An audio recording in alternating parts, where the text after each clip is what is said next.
good afternoon, everybody. And I want to give you a very warm welcome to our session, which is called Diaspora Visions, which is reimagining development from the diaspora point of view. And with me to discuss some of the important questions around this topic is Naana Otoo-Oyortey, who is a long-time friend of mine, and we go back a very long way, and we're really excited to get stuck into the discussion. And I just wanted to frame it a little bit as the Healing Solidarity Group. My name is Esua Goldsmith. Esua Goldsmith is my longer name, and but you can call me Esua. And I wanted to just introduce myself as one of the advisory group members for Marianne, who is conceived of Healing Solidarity. And I think the healing and the solidarity is really important for the discussion that we're going to have coming up. And obviously framing it in terms of the crisis that we're currently having in terms of, a world crisis. I think Healing Solidarity was born out of crisis in a way that it was on the exposure of the sexual abuse scandals in Haiti, and coming on from that, the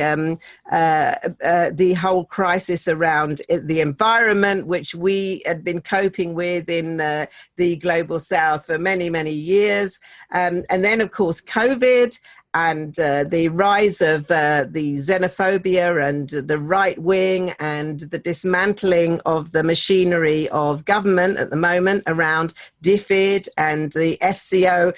Everything is happening at the moment. And I think rather than getting overwhelmed with it, it can be scary. But at the same time, this is a fantastic opportunity for us to reimagine development in all sorts of ways. And one of the ways which is dearest to my heart and I'm most passionate about, Nana, is actually the role of diasporan organizations, particularly feminist diasporan organizations, in the whole development landscape.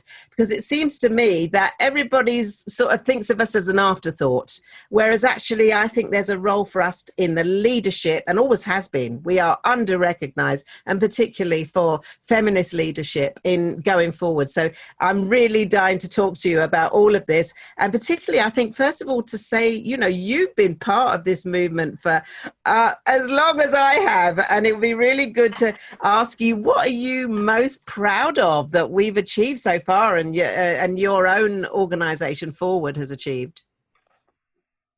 Thank you very much, Esua, and really excited. I think Mariam has tried to get me on this program for some time, but it's always been challenging. Yeah. So I suppose COVID has been a blessing for all of us and given us a bit more space, you know, to be able to focus on some of these critical issues. Yeah. I'm coming from Forward. We were established in 1985, and since our establishment, we've been really, really pivotal in work on putting female genital mutilation on the agenda. At that time, it was very much a taboo subject.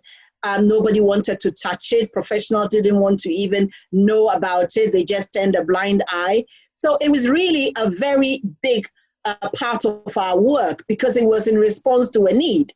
There are a number of refugees, asylum seekers who had come in from conflict countries who were affected by female genital mutilation. So that for me was quite critical. And we knowing that female genital mutilation is one of the forms of, you know, violence against women that really touches the dignity of women and women's sexuality, because it takes away women's vital sexual genital bits in the name of culture. And so we were pioneers in bringing FGM on the table, securing relevant policies and services. But most importantly, we were at the forefront of nurturing advocates and campaigners. Today, you call a lot of campaigners. They came through our doors. They came through tables around Forward discussing issues. And so we've been very instrumental and very much at the center. And not only in UK, but also in Africa.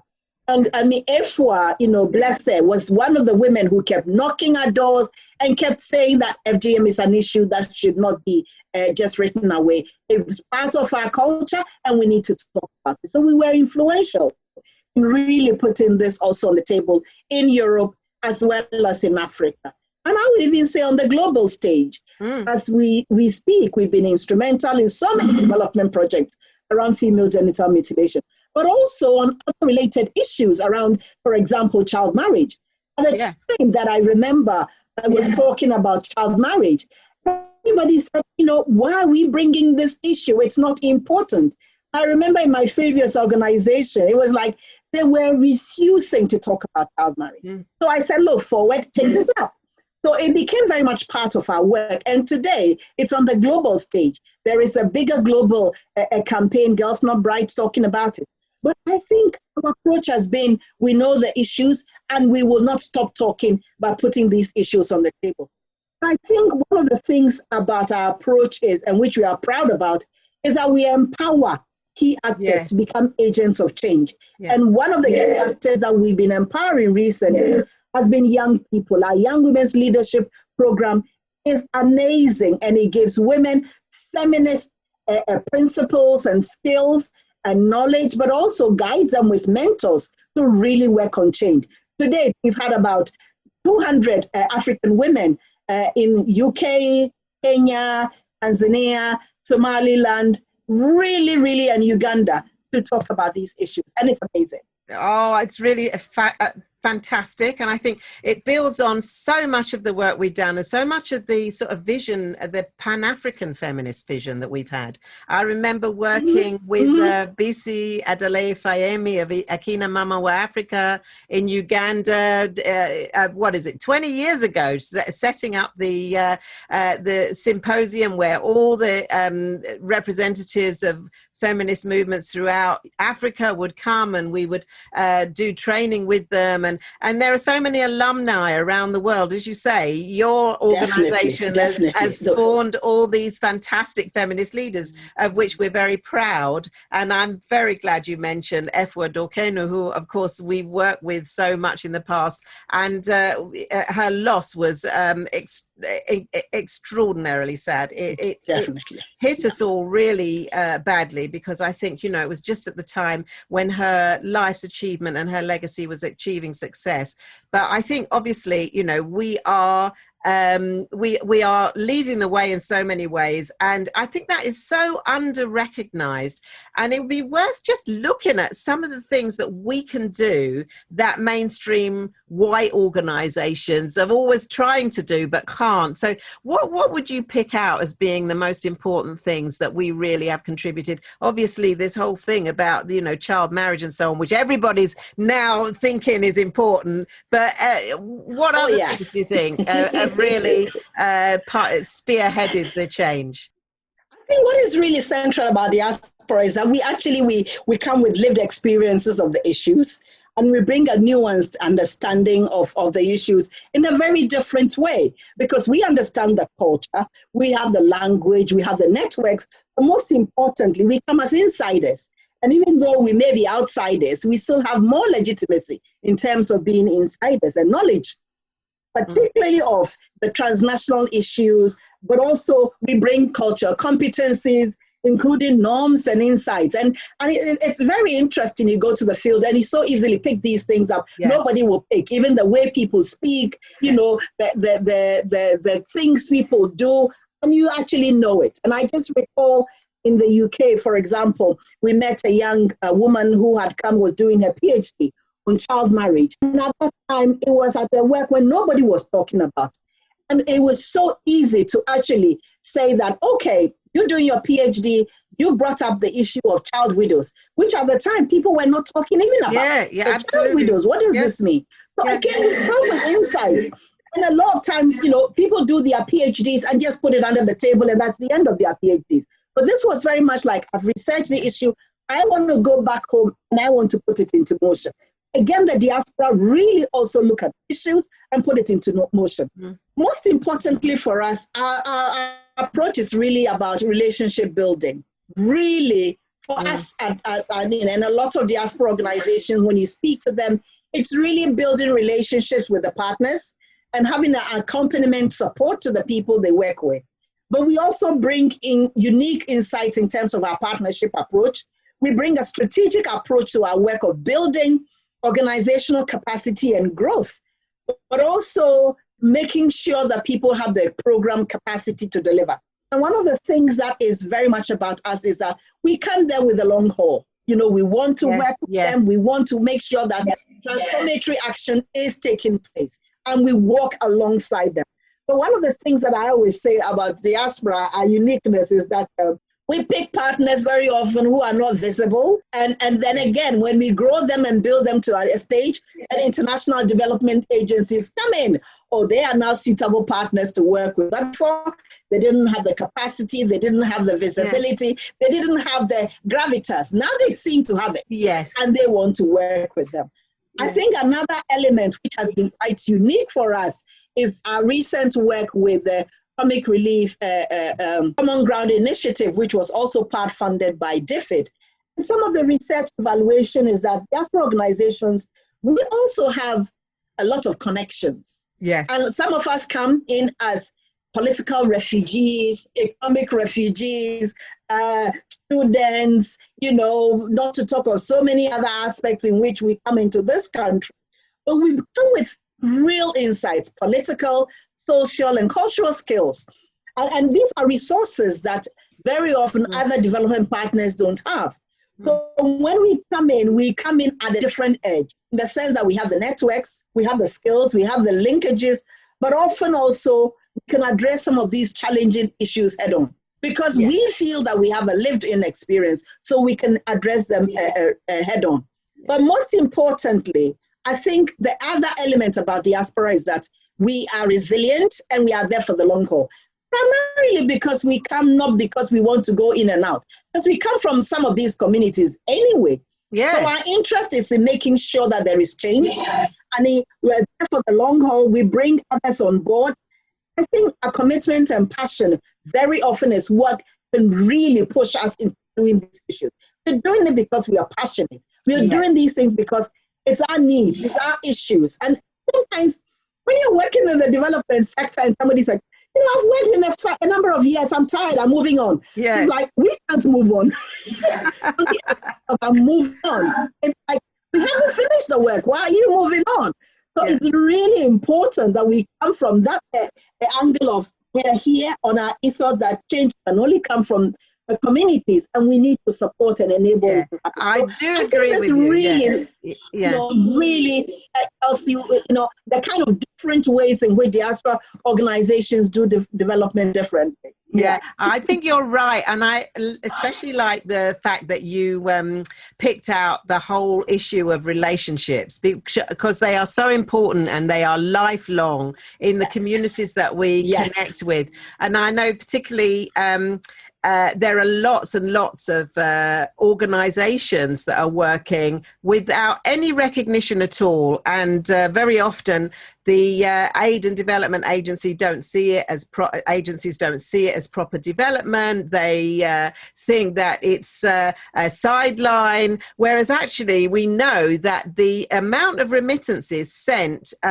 from the UK to Africa and other places in the world, in the global south, is something like 4 times the entire aid budget, not just of the UK, but of the world itself. And that, I mean, that's something that is so rarely mentioned, that in terms of actual financial and economic clout, some of the countries that we are connected with actually rely on remittances and this flow of income just in order to hold up their GDP. I think, some countries like Gambia, for example, it could be up to 25% of their actual gross national product. So it just seems to me that it's a totally under-recognized area, and we've got it ending up, some of the poorest communities in the developed world, so-called developed world, are sending to the poorest communities in our,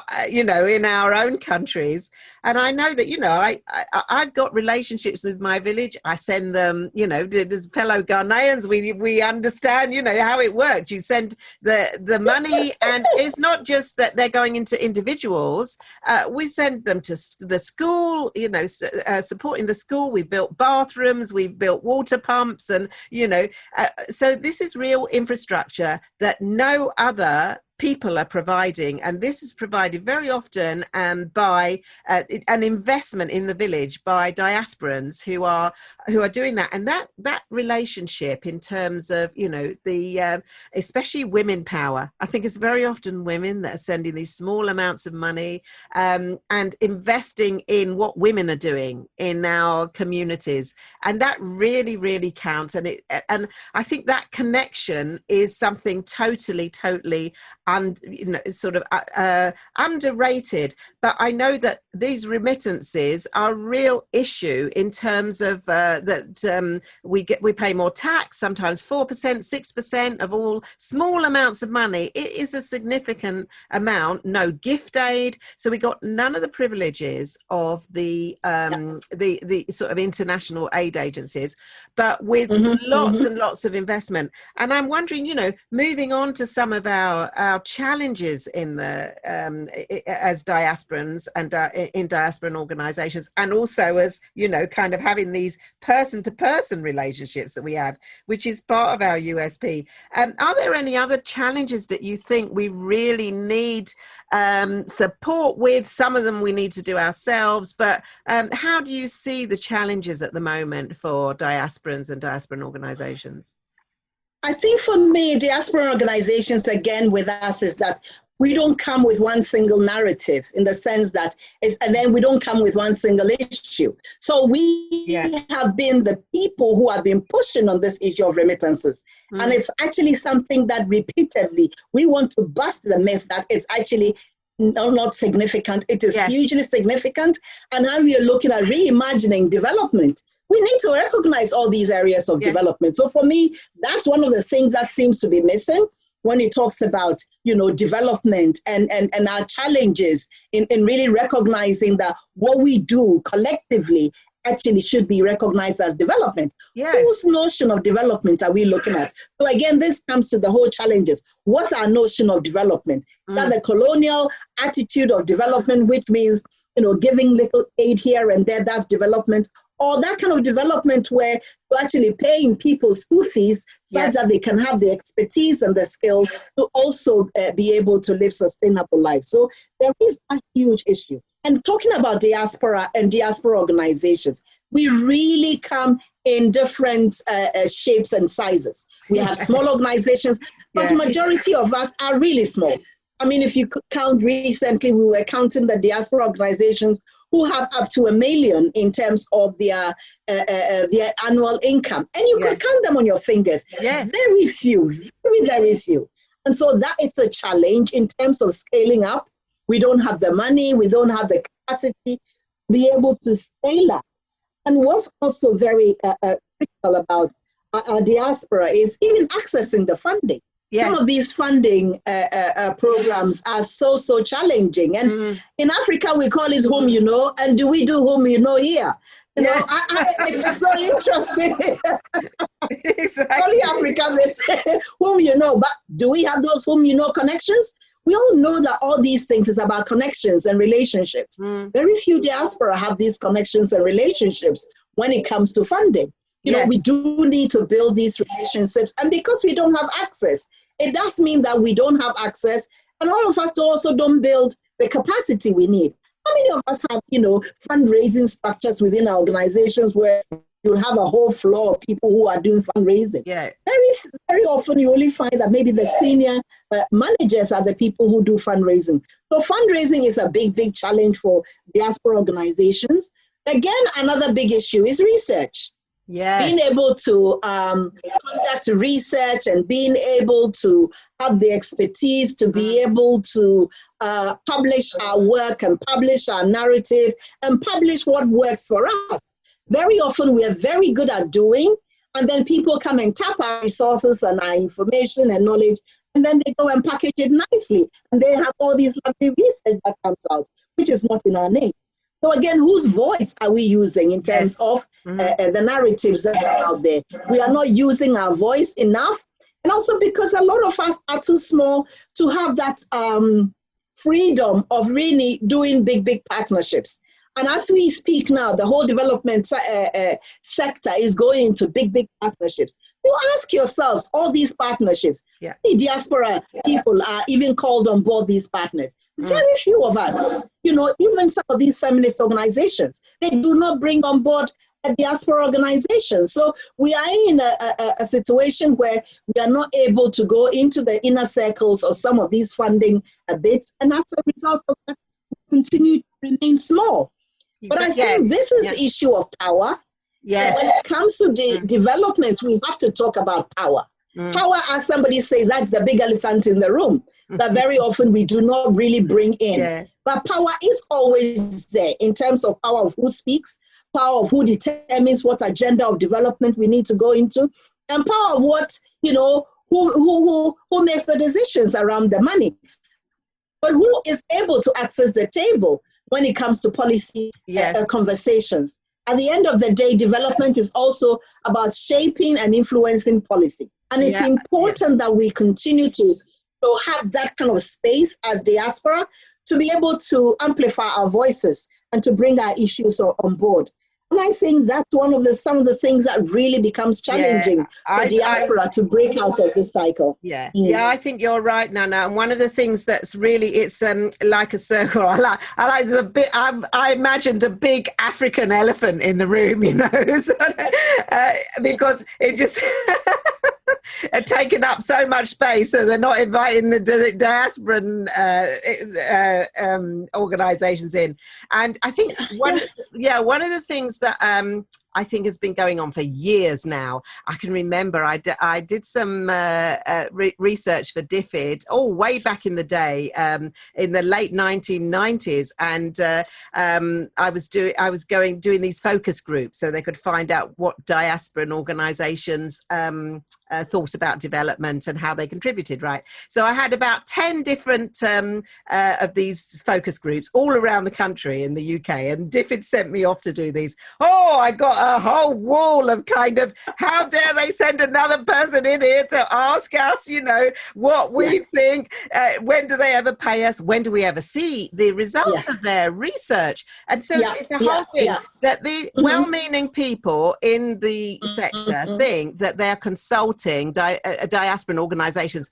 We work with the diaspora, we know about the diaspora, we've gone and asked them what they think. And what they do is they said, this is the 10th thing we've been to this year, and when do we see the results of it? So it's a kind of this more hoarding, really, that they're taking all this information, they don't give it back. And I'm not just blaming DFID, this is a culture of the sector. It's extractive. They are so kind of used to extracting from Black people that they just keep doing it, even when they think they're talking to us and including us, they're still extracting. So you get this whole issue around whose knowledge is this? How's it going to be used? Who's going to have it? At least if we, if they conducted this research and gave us back the information, that would be something, because we gave it to them. So we don't know what each other is doing, and they do, and they're not really acting on it. So it's, as you say, it's this whole power thing, and the whole thing that, we're asked what we think, they keep the results. They actually interpret the results, and it's all again at a distance, whereas we need to be round that table. And by the way, I think we need to be reorganizing the furniture and designing our own tables, because it seems to me that when you get round the table, there's a whole set of rules which we've not been party to, about who gets to speak, whose voice is heard. I thought I really appreciated what you said about voice being in there, and the challenge of power. So I think, in the long run, we need to reshape that whole, the whole way that development is done, and the whole approach to it.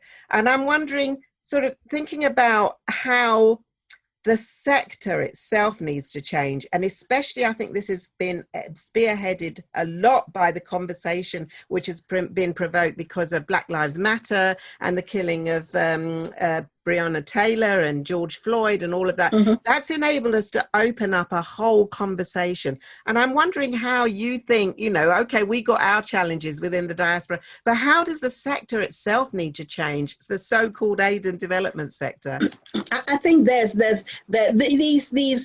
recent developments, and not to think about COVID as well. I mean, the whole COVID has actually really, really raised the issue of, the sector is raised, at the moment where we're seeing that a lot of international organizations basically were furloughed, primarily because they can't go on the ground anymore. If you're not allowed to fly and go, to all those exotic places, you're no longer able to be relevant. So who are those who are relevant? Those who are relevant, they are those who are on the ground.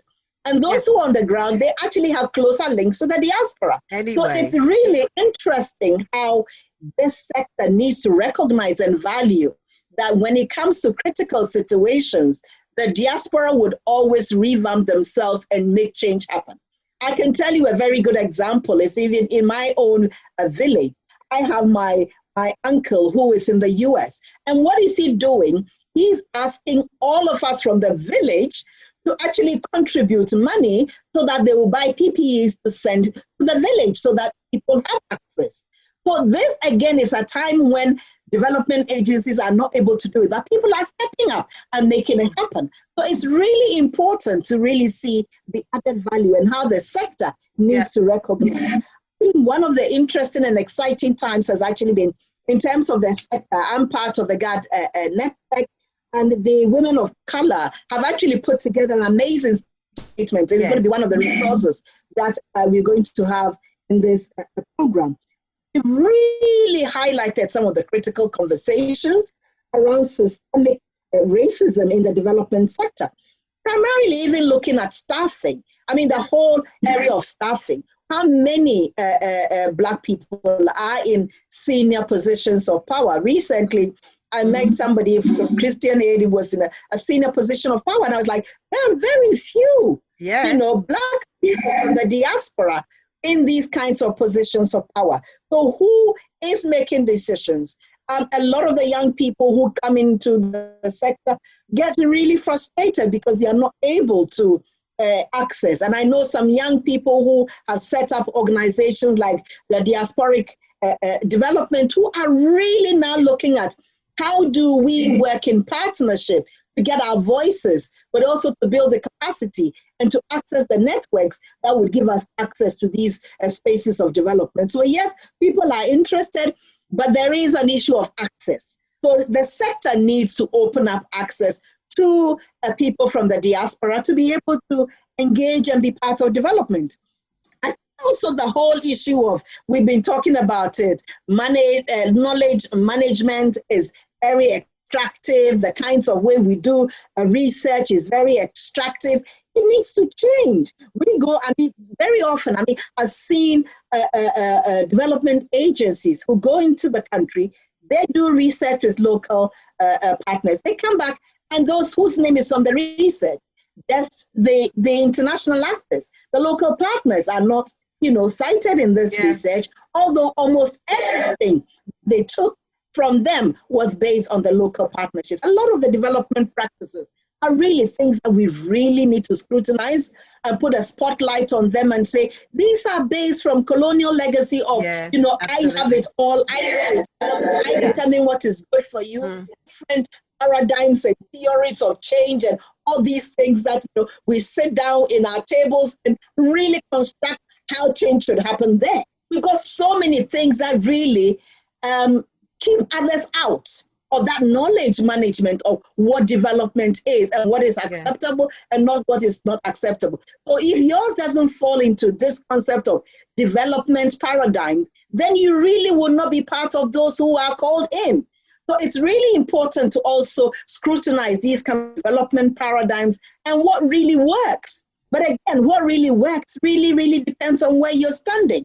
Which part of the elephant are you seeing in terms of what really works? So you do have to really I think the accountability is very often accountability to donors, accountability to supporters, accountability to the organization and the trustees and all of that, and not actually, you know, in the developed world, and not whereas the primary accountability should be to the people that we are working alongside and supporting, who should be leading it. So instead of being the object, we should be the subject and the lead of that research.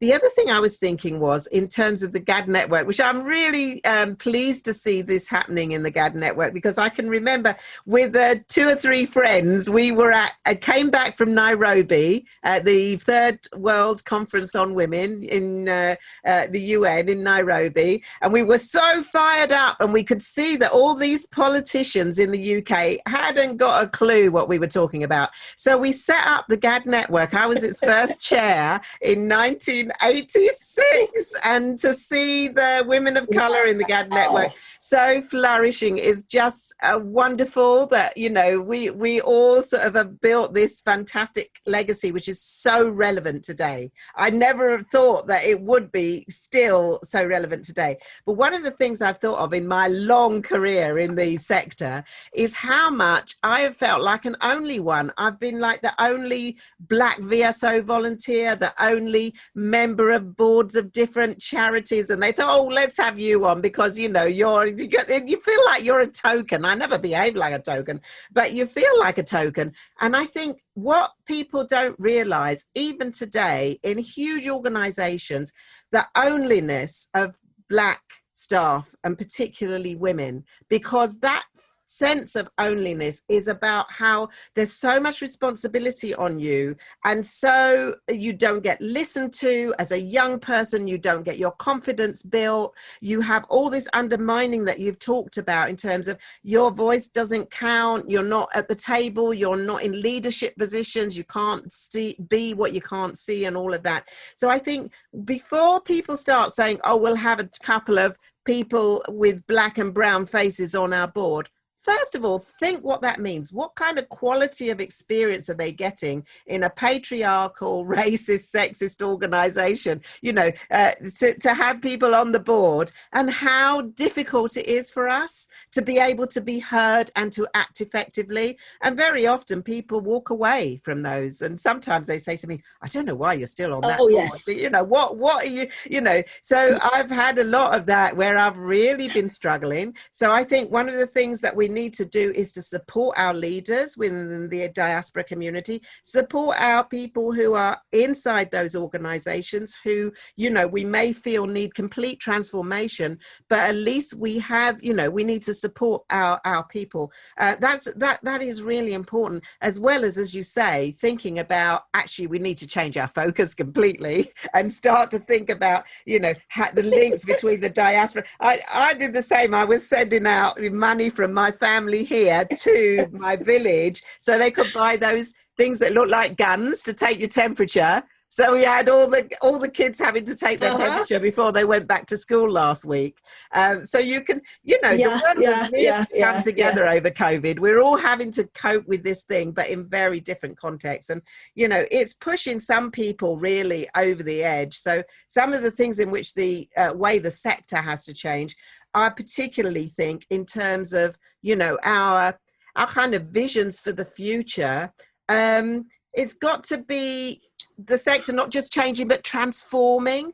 How do you see the future? How do you see the future? I think for me, one of the things I actually want to sort of go back on the issue of the sector, and again, it's very much linked to this. It's this whole compartmentalization. You know, of poverty and, you know, of women's rights and of violence against women. And it's like violence is not linked to economics and, you know, it's not linked to politics and it's not linked to participation.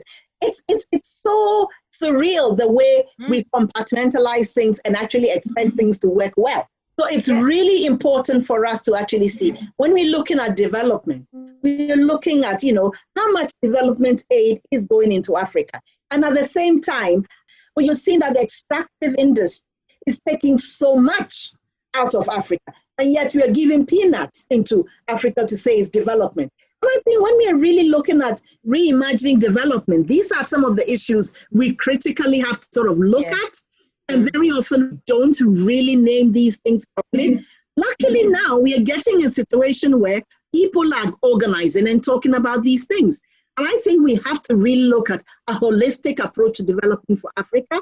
And development in the diaspora and the role of the diaspora is so critical. The development sector has to really have a clear, understanding of, issues around what is development, whose development, how are we supporting? I mean, we are sort of, looking at, we talk about, democracy, and then of course, looking at countries where people are not democratic, we say, oh, it's okay, still they allow us to operate in country. We'll not talk about politics, but we'll talk about the development sector. When we know that in a lot of southern countries, for example, civil society spaces are shrinking. If you want to engage development and civil society spaces are shrinking, and you go in without talking about these issues, how does our policies really reinforce these existing policies, which marginalize, civil society's voices? And we know that in any society, to be effective, you do need to have a strong civil society. Yes. And that's where we have to sort of think, how do we support the civil society better? And very often, that's really missing. In terms of some of the things that you're talking about, how do we value the knowledge, lived experience, and expertise of actors, particularly from the Global South? It's really, we come in from the Global South, we are the diaspora, we also have insights from here. Our expertise should be valued more than just the current way in which we look at things. And also acknowledge, the whole, sector's colonial legacy, and to really look at, let's have a conversation. Let's have more, nuanced understanding. I mean, right now that we've got, DFID merging with the FCO, maybe this is an opportunity.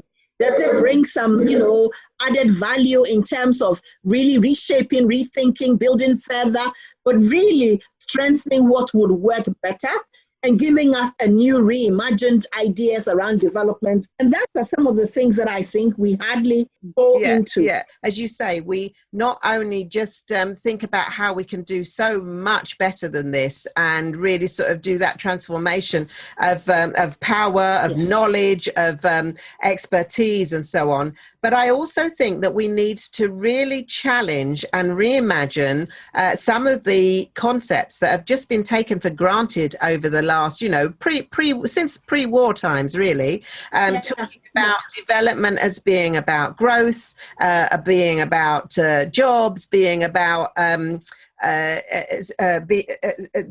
economic environment, consumerism, market forces.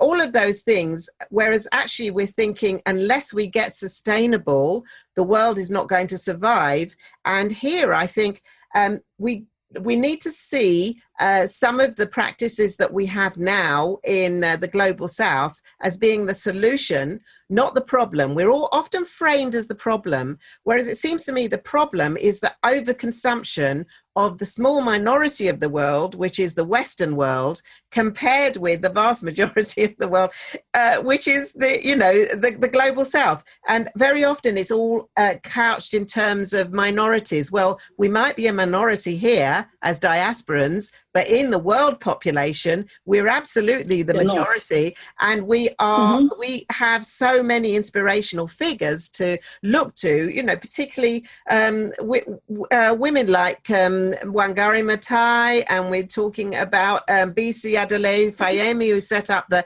Women's Global Fund. Many of our friends, like Ponso and Theo Soa and so on, who are working on this much more kind of continental scale, because it seems to me that we are thinking of whole different developmental models around movements, around solidarity, around real personal connections between Africa and the UK and some of the rest of the world. So I think we've got these different models. And we were just talking about Crenshaw, who actually set up, Beverly Crenshaw, who set up the whole concept of intersectionality, was invented by a Black woman from the diaspora. And people don't even know that, and yet everybody's talking intersectionality in every aid agency, you know, that thinks they're on top of the game, you know, it's talking about this language. It's just like the Black Lives Matter.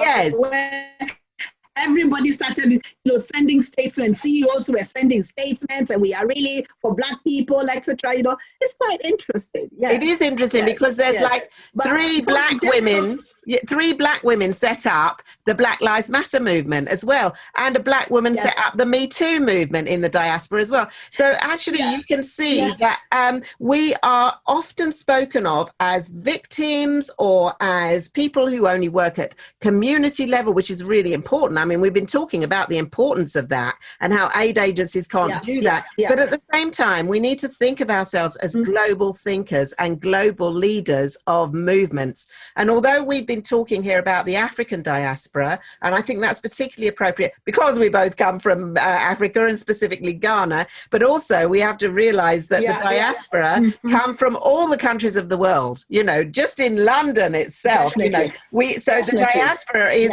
you know, rooted in every single part of the globe in the UK. So we have a huge contribution to make, but as thinkers, philosophers and reshapers of the future. So that's really important. And I wanted to ask you, you know, sort of as sort of a uplifting endpoint, thinking about what would you say are the principles if we are thinking, okay, African women from the diaspora with African women from the global south, we are thinking about reshaping the future. On what principles do you think the future of development and solidarity should be based? What are our top 6 things? Wow, top 6. I think we need to really look at, you know, accountability is also crucial. Accountable to who? Accountable to the people. You know, it's so important. I mean, transparency goes with accountability. Yes. And we need to put that on the table. I mean, you can't make decisions with others knowing why you're making those decisions, development decisions, development funding, developing resources, you know, why allocate to this and not allocate to that, you know, why make a decision around this and not that. We need to be very much accountable. But also, I'm very clear that we also have to have, you know, feminist principles and ethos around equality, all this issue around competition, around big ones and small ones, and, you know, trying to trample over others. Again, whose development do we want? It's about whose development that we want and being clear about how development really works. And so these feminist principles, for me, one of the things that really comes out, which we really talk about, it's also about self-care, you know, and I know we use Audre Lorde saying in our training, and he says, I've come to believe that caring for myself is not self-indulgent. Caring for myself is an act of survival. And we do need to recognize these principles as very, very critical in development. And to be able to, you know, because again, you're working with people who've already had lived experiences of an issue. And having a lived experience means that we come with a whole baggage of issues, you know, around, you know, well-being and mental challenges and, you know, picking up and disempowerment. How do we look at building resilience and self-care and being able to bounce back? It's so important. But most importantly for me, I think it's also putting sustainability within the whole engagement of development. You can't say you're going to be extractive and talk about development. Development should go with sustainability. And I think that's the thing that seems to be missing. Yes. How do we bring back sustainability? I mean, we've got this whole climate change conversations, and you know, there's been a lot of campaigns and things around climate change. We do know that in Africa, like you said, Wangari Maathai. Today you go to Nairobi, she has put so much as a result of her campaigning. So how do we take back these things and put these things as a holistic approach? We need to have a holistic development narrative and not just kind of single issue narrative. Because like, again, Audre Lorde said, there is no thing as a single issue struggle because we don't live single issue lives. And it's important that development should also not be about single issues. You know, I'm coming because I'm coming to look at FGM. There is an issue of child marriage. No, I can't really deal with child marriage at this time because we need to focus only on, FGM because that's what I want to change. You can't change that if, that girl is not going to school. So there are issues around looking at the critical development entry point. At the end of the day, I just love goal 5 of the Sustainable Development Goals on gender equality and empowerment. Gender equality and empowerment is central to our development effort. I mean, you cannot talk to somebody who's experiencing violence, who doesn't have a voice, who cannot participate in politics, who doesn't have, a sustainable income, and who really doesn't understand anything about her body and is not educated. But we do have to recognize that in order for us to make that really seismic shift, we do need to come out with a holistic approach of development, which really is about addressing issues, including restorative justice. And I think this, I like to put it in, also important. We need to bring it on the table. Yes, absolutely. Restorative justice. And I think that's really what the conversation has been around with Black Lives Matter in terms of who built the West? Well, the global South built the West. And, all the buildings, all the wealth and everything, all the extraction, all the stuff in the British Museum, all the big buildings around London, all the big buildings around the world have been built on that sustained input, sometimes forced, sometimes economically, imperative that people have to come to rich countries because the impoverishment of their own areas. And just to see that whole narrative, and to me, the sort of toppling of statues and all that, it's all linked. It's all part of it. As you say, there's no such thing as a single story. Why is this all happening now? Why are people thinking about it now? Because this system, which was working for some of the people in the global north, is ceasing to work now. So everybody's up against it. We're all realizing that the world has got to change, and that sort of sustainability and that very often, like it or not, people are leading fairly sustainable lives in the global South. They have to be. Honestly, we have to be. So it's those practices that we need to all start thinking of, saving things, not wasting things. All of that stuff we need to be doing. And I think one of the things that I'm really glad that we're ending on is this thing of self-care, because I think that is what that is the basis of healing solidarity. This whole thing has been set up because we realize that, as feminists, we're in trauma about the state of the world and the state of our sector and other sectors. And we want to do what we can in solidarity with others, but we can't do that without healing. And one of the things we need to say is doing proper anti-racist practice within aid and development organizations is about healing in order to do the solidarity. Because, people who frame themselves as nice people and do-gooders, it's a very painful thing to have to feel that they're involved in institutions and in a global system, which is actually doing the opposite of what they believe in. So it's about saying it's not that everybody, people are intentionally undermining the whole thing, but simply that actually it's time for everyone to wake up and realize the consequences of our actions, because now, it's actually a matter of everyone's survival. And that's what's so important about it. So we have to look after ourselves in order to continue the struggle. Absolutely. But honestly, we could go on, but it's been absolutely delightful talking to you, Naana. And isn't it funny how you and I have known each other, I don't know, 30 years or whatever, but really, this is the first time we've sat down for an hour and just thought about the world instead of talking about, the work and what we're going to do next and so on. And that is a privilege in itself. That's part of our self-care, I think, talking to each other, talking to old friends. Yeah. I mean, this is quality 1 hour or Yeah, more. It's really been absolutely, really yeah, good. And yeah. to really think about reimagining, development and, the diaspora and our role in it. And it's been really fascinating. And I think for me, it really helps me to realize that this is an opportunity that we need to build on. We need to put our voices on the table. We need to be around the table, or we need to have our own tables, as we speak, to be able to really, really reimagine our future and have that kind of collective solidarity, because that's the only way we can move forward. Exactly. So we hope that people who are listening are going to join in that, because it has to be a shared endeavor in the end.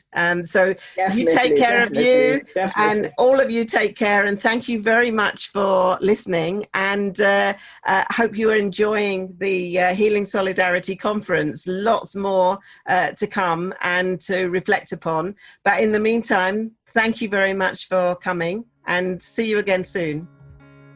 Thank you very much. It's been a real pleasure joining you, Esua. Thank you. God bless and take it care. Thank you.